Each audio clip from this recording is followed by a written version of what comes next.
Hello everyone, from Tony the Scout Ghost. So in my other video published today, I published a funny review of the Unity Cube because you know that I published an application on the App Lab that has just a cube and some hands. So yeah, I'm a bit a troll. I did it together with the tutorial to teach you how to publish an application for App Lab, and I found it could be funny just to evaluate the process by publishing a cube. But apart from the funny part of the review and the process, I think that it was very important for me to learn some lessons about app labs. And so I want to talk about them to you today. The first one is how I developed the application. I made a video about how to create an application and publish it on AppLab with all the process to which I created the Unity Cube, and I can find it in the description of the video.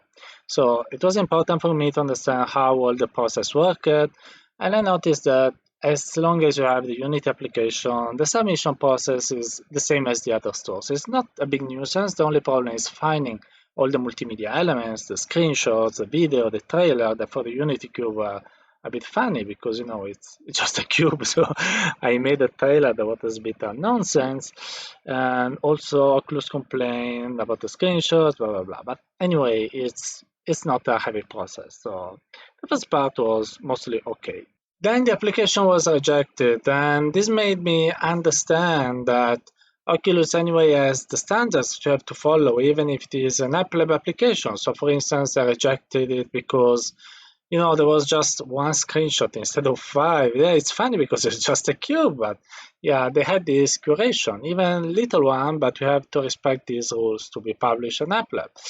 And then there was this problem with the permission of the audio because when you publish with Unity using the Oculus SDK, it automatically adds the permission to use the microphone. But if you don't use actually the microphone in your application, Facebook asks you, why are you asking for the permission to use the microphone? That is something that can violate the privacy of the user, and you don't use it, and so they reject your application. This is a pretty common problem that Unity developers are having, and I already distributed, published how you can solve it.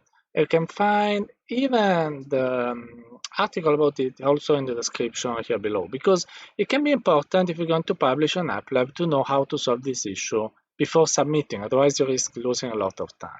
So be careful about the permission and little problems that may have your application. So review what are the requirements by Facebook before publishing to avoid wasting your time. What it was interesting also is that they told me why they rejected the application. And this was important, I think, because when I was rejected at the time of Gear VR, I got no reason. They just told me, you have been rejected, we have no time to explain you why. Instead, with AppLab, you have a list of constraints you have to adhere to, and they tell you exactly what kind of constraints you have made wrong, and together with the name of the constraint and the description, that is, you can find also on the Oculus website, there is the indication of the reviewer why you failed it. So for instance, for the audio, they told me, you're asking more permissions than required. I was like, in what sense? And then there was the reviewer writing, you're asking for record audio permission and you're not using it. So I understood what was the problem. I think that Facebook has done a great job in it, because first it was completely frustrating. Now, as a developer, you know exactly what to fix to be published on App Lab. So kudos to Facebook for this. I really appreciated it. Let's talk about the review times. It needed 6 weeks for the Unity Cube to go from the submission to the first rejection. So the first review is pretty long. And I know that some people, the other people that submitted as me had similar review times. I know that some others have had shorter times. So I think that maybe if you're part of some Oculus programs, Start, Launchpad, this kind of stuff, maybe they can give you, precedence about the others. I'm not so sure about it, but I'm thinking that it can be a possibility.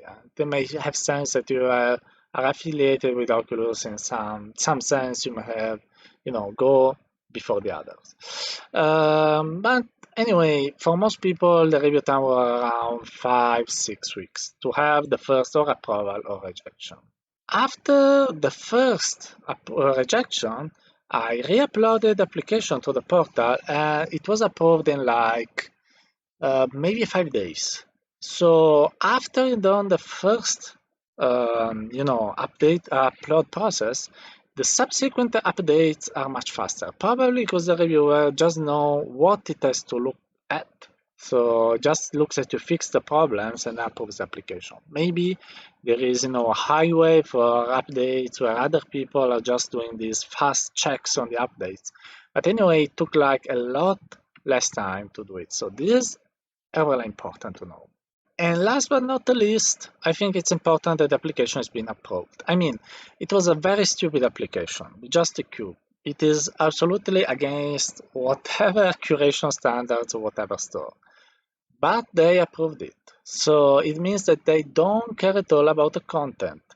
They just care about the fact that it works, that it is clean, it doesn't give problems to the user, and then even if you want to publish a cube, it is okay for them. So I think it's very good because I was afraid that Facebook would reject it because it didn't like it, but actually they didn't care.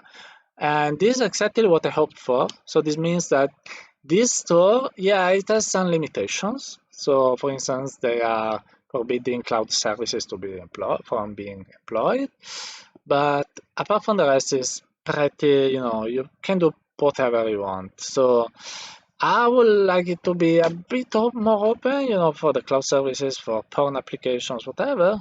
But we can say as a first step, I think it's opening up. So great job, Facebook. If you want, you can try the Unity Cube by going on App Lab and looking for Unity Cube or following the link here below. And that's it for today. I hope you enjoyed this video about Oculus Quest App Lab. If this is the case, please like and subscribe. And whatever the case, I wish you a great day in VR. Bye bye.